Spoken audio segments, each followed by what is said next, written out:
What's going on, guys? This is Nick Brown with the Drag Racer Behind the Camera, and many of you guys are wondering, why are you making all of a sudden a YouTube video 10 years after you made your last YouTube video? Well, truth be told, guys, I have been caught up in life. You know, graduated from high school, got my career started, and all of it was there to feed the race car project that we got sitting behind me. This car has been in our family since 2003. I have no desire to ever give up on it. So with that being said, we got some stuff we got going on today. We got some stuff going on with the car, mainly suspension wise. We got some dust shields we got to install in between the rims because I have a dust issue, a brake dust issue. So with that being said, we're gonna get started. But before we get started, I got a lot to catch up on.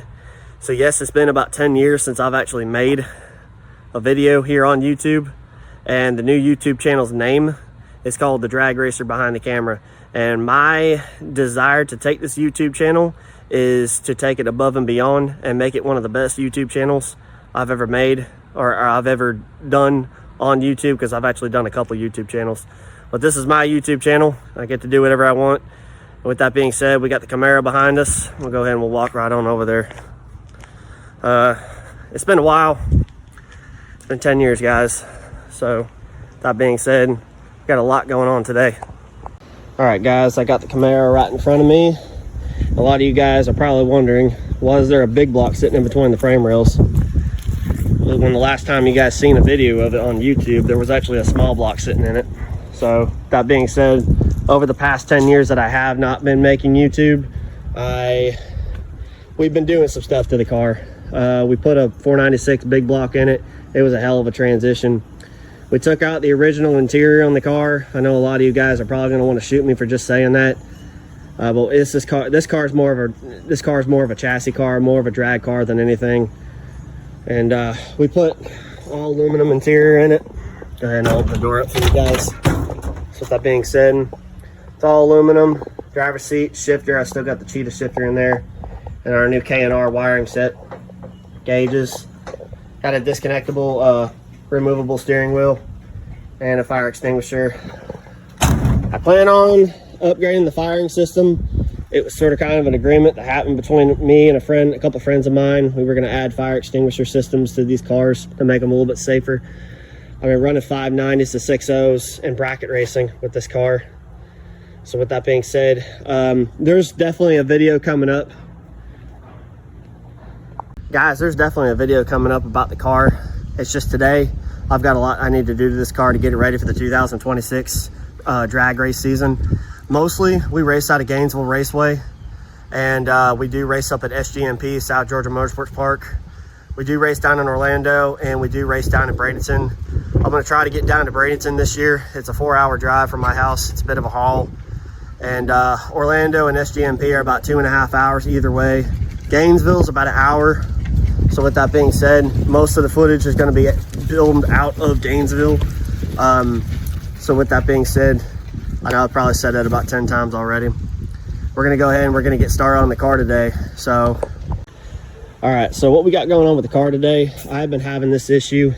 You know, we run bracket racing, and all throughout 2000, I want to say we got the big block. What was it, 2021 we got the big block in the car? Yeah. So 2021, we got the 496 in the car. And we've always used to having a small block, so a little bit lighter weight front end. The big block is heavier. It does have an aftermarket World Products Merlin 3 engine block in it, so it's a little bit heavier than we thought sitting on the front end. And it launches a hell of a lot harder. It produces more torque at a lower RPM compared to what the small block ever thought about having. So with that being said, you know, launching, we used to launch this car at like 5,000 RPM out of the hole. And we would go into tire shake issues, and we're just running into all kinds of suspension issues. And for the longest time, we ignored suspension issues.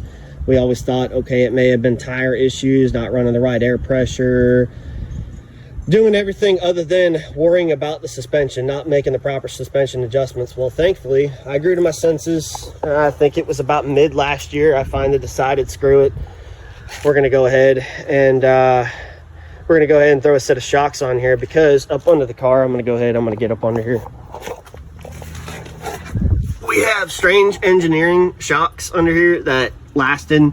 These guys have been on the car since 2003, guys. and they're wore out and they're ready to go. They're ready to be retired. All right, guys, I got the trunk open. I decided to put the new shocks back there until we put them on the car. We're going to be putting them on the car today, and take a look at these. These are dual adjustable shocks. Once again, these from Competitive Suspension.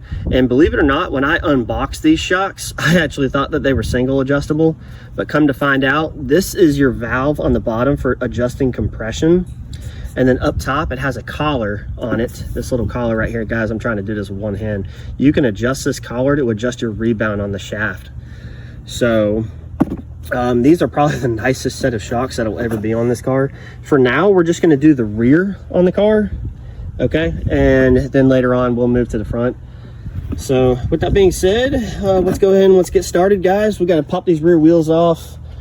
We got to, wash them off, and then afterwards I'm going to hit them with some Blue Magic right there and the Powerball. I bought a brand new Powerball. And all right, guys, I got the wheels off the car, and I wanted to show you guys how these dust shields work. So these are Mr. Gasket Company dust shields, and basically if you take the tire, flip it over here, take this over there, as you can see, the inside is pretty dirty. So what was happening is all the brake dust is protruding in between the openings on the wheels. And these dust shields, they mount to the hub, and you have to cut them. I think these are a little bit too big. Actually, it might just work. I don't have them unboxed right now, so this is kind of a crappy way of showing you guys. But anyways, these just go in between the wheel and the hub, and it keeps brake dust from getting in between the wheel and getting to the outside, especially after you get done polishing it. So I've had these wheels looking like a mirror. And last time I polished them, shoot, it was about 2 years ago, and I stopped polishing them, and then the brake dust started showing up. So that's when I bought these things. So with that being said, guys, we got a couple things to do. We got to add shocks, brake dust, shields, and we're gonna clean these off.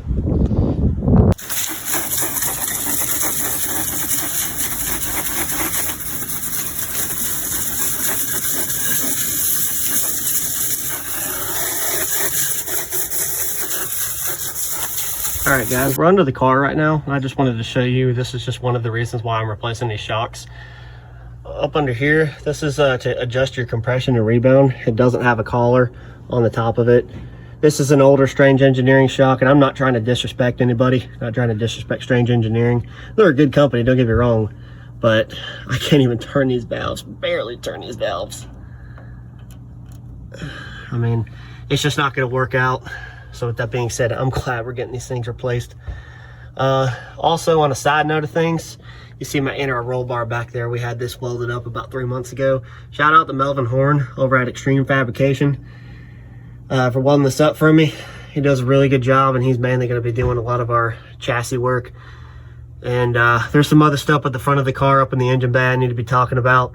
We'll get to that in a moment. But shout out to Melvin Horn at Extreme Fabrication, guys. And also, on the side note of things, this rear end cover is not looking too good. We need to get this replaced. Holy cow, guys, that was dirty. I just got done cleaning off the rear end and the bottom of this car, and by God, the ground is just soaked. Holy cow, you guys should have just seen it a minute ago. I had to spray it off with some degreaser. I didn't realize it was that bad under there. We got a little bit on me right there. Let me show you guys. All right, guys, we finally got the shock unboxed. Trying to do it with one hand is not necessarily the funnest thing to do. So you have your adjustment collar that goes on the threaded body, and this is going to be on the bottom, okay, just like you've seen on the car. And with that being said, going further, we're going to get this on here, and you're going to be putting the springs on first. You're going to be extending the shock all the way. Once you get the springs on, you're going to slide your collar on here. Once you've got your adjustment collar on, and then at that point, you can push the shocks in, and you can install them on the car. So we're gonna go forth with that, and I'll see you in a minute with you guys. All right, guys, I already got one of the adjustment collars on one of the shocks. I just wanted to show you guys, these are a badass set of shocks from Competitive Suspension, guys. There's the name of the company right there. Once again, shout out to David Conley. Competitive Suspension, located down in Tampa. Guys, when it comes to shocks, when it comes to bracket car shocks, it can't get any better than this. All right, guys, I got the new shocks on. I'm gonna go ahead and get these bad boys installed. And the reason why I installed the springs on the shocks off camera is because it was a butt. I had to take the collars and I had to ride them all the way down to the lowest setting, sorry. Anyways, once we get them on the car, we're gonna go ahead and we're gonna adjust them as we need to, and we'll figure it out. Most of our adjustments we're gonna have to make whenever we go to the racetrack. That's gonna be about 2 weeks at Gainesville Raceway, and they have an ET Series bracket race. So with that being said, we're gonna go ahead and get them on the car, and I'll see you under there. All right, guys, I'm up under the car, and we got a little bit of an issue. We got our new shock on the driver's side, and I got the bolt in the eyelet, and as you can see, I'm gonna have to put spacers in here. And then also I'm gonna have to put them up at the top, because that right there is unacceptable. Gotta have a tight suspension whenever you're going drag racing, especially bracket racing. All right, guys, we got the new shocks on, but once again, like I said earlier, we got to put the spacers on both of them. Right now, my dad's in the garage right now, and he's trying to get spacers made for these. Don't know if we're going to be able to make it work today. I'm probably going to have to come back tomorrow and take the rear tires off. Actually, no, I don't have to take the rear tires off. I'm going to end up having to take these shocks back off and put the spacers in between the eyelets. Because once again, you don't want any slop with the suspension. All right, it's over, guys. I got the car back on the ground. I got the carburetor cleaned out. I got it filled up with a full thing of alcohol. And I tell you what, man, it's been a long day. We got the new shocks on the car. They look good. Got the old springs. I reused the springs, and we'll get new springs another time if we even need new springs. I personally don't think we need new springs. So with that being said, the next part of the video, we're gonna go ahead and get this thing warmed up. I haven't heard it in about a month, and we're gonna get ready for Gainesville.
All right, guys, we're gonna finish out this video.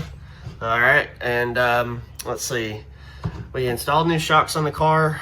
I did not get to installing the dust shields. I'll install those another time. That was a project I did not want to conquer, and I really just wanted to get the car up and running. I just wanted to get the new shocks on there. We were having some difficulty getting the shocks on, or actually getting the old shocks off. And also the new shocks, once I put them on, I found out that the rod end joints, they needed spacers on them, as you guys saw earlier in the video. And on a side note of things, I'm gonna start filming with my GoPro, and instead of doing this on my phone, I mean, don't get me wrong, you're gonna see some videos on my phone and you're gonna see some videos on the GoPro, but primarily the videos on the GoPro are gonna be from inside the car, but every now and then you're gonna see a garage video or a driveway video on the GoPro. I just think it's a better quality thing. These GoPros have come a long ways considering my last GoPro camera. On a side note of things, it was found at the beach, and it was a Hero 3, I think. Anyways, we're going to be doing this on the GoPro a lot more from this point forward. With that being said, being the first YouTube video back, oh guys, I didn't show you. Well, we're inside the trailer right now, inside my race car trailer, and we're getting ready for the ET Series race this weekend at Gainesville Raceway. It is Thursday. It's about 2 days before the race, and we're feeling good. Honestly, we're feeling really good. I feel like the car is going to stick, and it's going to hook every pass, and it's going to produce a consistent 60-foot time. Honestly, competitive suspension. They're probably the best shocks for bracket cars, especially for all the Florida racers, because they're relatively available all the way down in Tampa. David Conley, go check them out. really good guy to deal with. So with that being said, guys, we're gonna end this video out, and I'm gonna get everything loaded up. I'm gonna get the golf cart loaded up. I'm gonna get the Camaro loaded up, and that's gonna be about it. With that being said, I'll see you guys on Saturday, day of the race. Christ is King. This is Nick Brown, the drag racer behind the camera. We'll see you guys later.